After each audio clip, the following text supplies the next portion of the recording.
এই ভিডিওতে আমি আপনাদের বলবো ছোট বাচ্চা নিয়ে কম রোড জার্নি করে কিভাবে ঘুরবেন মেঘালয়। প্রথমেই বলবো সঙ্গে অবশ্যই ছাতা রেনকোট রাখবেন। যখনই হোটেল থেকে বেরোবেন এক সেট এক্সট্রা জামা প্যান্ট, ছাতা আর রেনকোট যেন সঙ্গে থাকে। গাড়ি থেকে নামলেই ওটা নিয়ে নামবেন।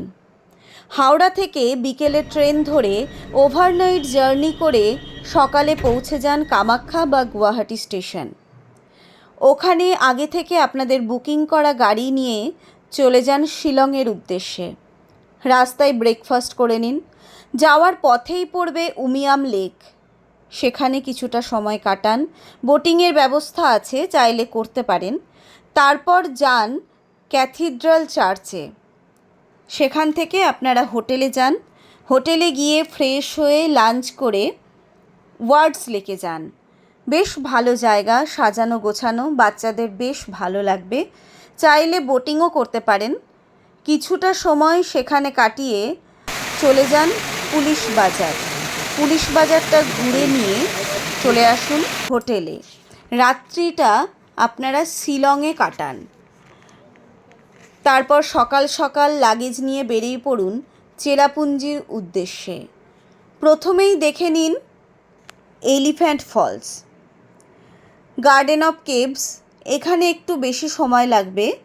তারপর Nohkalikai falls, seven sister falls, Mawsmai cave. এটাই যাদের একটু সাফোকেশন হয় বা বয়স্ক তারা অ্যাভয়েড করতে পারেন। তারপর চেরাপুঞ্জিতেই আপনারা নাইট স্টে করুন, ওখানের পরিবেশ উপভোগ করুন। পরের দিন সকালে ব্রেকফাস্ট করে আবার লাগেজ নিয়ে বেরিয়ে পড়ুন মৌলিলংয়ের উদ্দেশ্যে।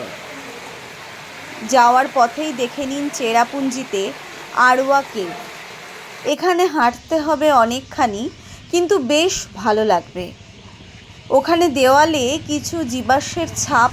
মৌলিলং হলো এশিয়ার ক্লিনেস্ট ভিলেজ। গ্রামটি বেশ সুন্দর। গ্রামেই হোমস্টে আছে, ওখানেই আপনারা নাইট স্টে করুন, বেশ ভালো লাগবে জায়গাটা। পরের দিন ওখান থেকে রওনা দিন কামাখ্যার উদ্দেশ্যে। হোটেল থেকে বেরিয়েই প্রথমেই দেখে নিন লিভিং রুট ব্রিজ। তারপর রওনা দিন ডাউকি লেকের উদ্দেশ্যে। লেকটির এক পারে ইন্ডিয়া, অন্য পারে রয়েছে বাংলাদেশ। লেকে বোটিং করার সুযোগ আছে, বোটিং আপনারা করতে পারেন, বেশ ভালো লাগবে। তারপর ডাউকি থেকে আপনারা চলে আসুন ক্র্যাঙ্কসুরি ফলসের উদ্দেশ্যে। এই ফলসটি সবথেকে সুন্দর, তবে এই ফলসটি যদি বাচ্চা কোলে নিয়ে যাওয়ার থাকে তাহলে আমি বলবো যে না যাওয়ার জন্যই। অনেকটা নিচে ফলসটি। এখানে আপনারা লাঞ্চ সেরে চলে যান ফিফি ফলসের উদ্দেশ্যে। ফিফি ফলস যাওয়ার জন্য কিন্তু 3 কিলোমিটার প্রায় হাঁটতে হবে, তবে বেশ জার্নিটা ভালো লাগবে। ওখানে পাহাড়ি ছোট ছোট নদী রয়েছে, সেই সব নদী ক্রস করে ফলসের কাছে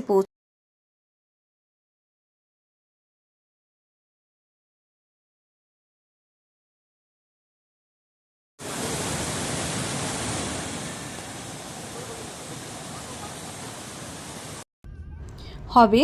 তারপর আপনারা চাইলে এটাকে অ্যাভয়েডও করতে পারেন।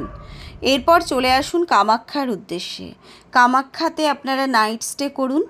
তারপর সকালবেলা মন্দিরে পুজো দিয়ে বিকেলে ট্রেন ধরে ফিরে আসুন হাওড়া স্টেশনের উদ্দেশ্যে।